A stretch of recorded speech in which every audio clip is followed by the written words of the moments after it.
Good afternoon, board members and Managing Director Ian McLeod. The reason I've engaged you is because an issue I previously brought to your attention now requires strategic action.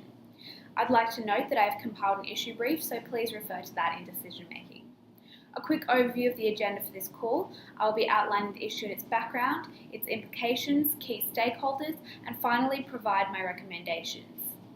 The issue relates to the Anti-Dumping Commission's investigation into the use of dumped tomatoes in Coles home brand goods and SPC's allegation of harm caused by supermarkets. It has been extensively and negatively covered by major outlets. A gap has formed between Coles' mission to be proudly Australian and public perception of Coles as anti-Australian. This was caused by coverage prioritising opposing positions and situation framing that pitted underdog local producers against bully supermarkets. The investigation re-sparked the ongoing issues surrounding the perception that supermarket giants are causing the demise of local industry. Analysis reveals a trend of distrust within society towards supermarkets and their home brand lines. If negative sentiments and media framing continue to trend, the issue could be propelled to a higher plane of prominence in the media and collective conscience of society, affecting the relationships and reputation on which our viability depends. Several stakeholders have emerged, however I'm going to focus on three high priority groups. Firstly, existing and potential customers, particularly home brand shoppers. Our reputation in the eyes of these customers is under threat. These publics have already echoed negative framing and sentiments on social media, consumer forums, and online articles. Secondly, Australian producers and manufacturers. Their involvement has added a human face to the issue in the media.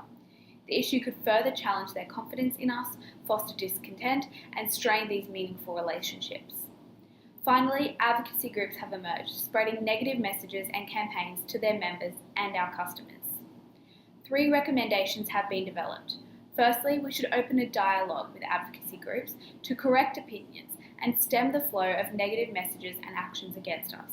Management should genuinely consult with these publics face to face to hear their concerns, understand their issue definition, and more importantly, better educate these groups on our policies and community initiatives. Secondly, given the anti-Australian framing is so pervasive, we need to focus on our community image, cultivating symbolic persuasive messages. Take Shepparton, the produce capital of Australia. Federal member Sharman Stone has been vociferous in the issue, blaming supermarkets for the plight of her constituents. Invalidate Ms Stone's message. Have members of top management dressed in jeans, flannelettes and Akubra hats out there in Shepparton, genuinely connecting with farmers and talking produce. Build a community playground. Engage with local manufacturers over future deals. Make Shepparton Coles' town. Thirdly and finally, we need to treat media as an invested stakeholder and better liaise with them to neutralise coverage. Don't wait for the media to approach Coles for comment and effectively be framed as defensive and evasive. Take a more active, open approach. Conduct a media tour of Shepparton.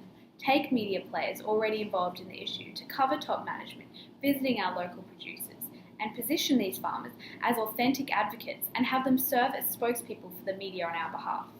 Thank you for your time. I hope to further discuss this issue upon my return.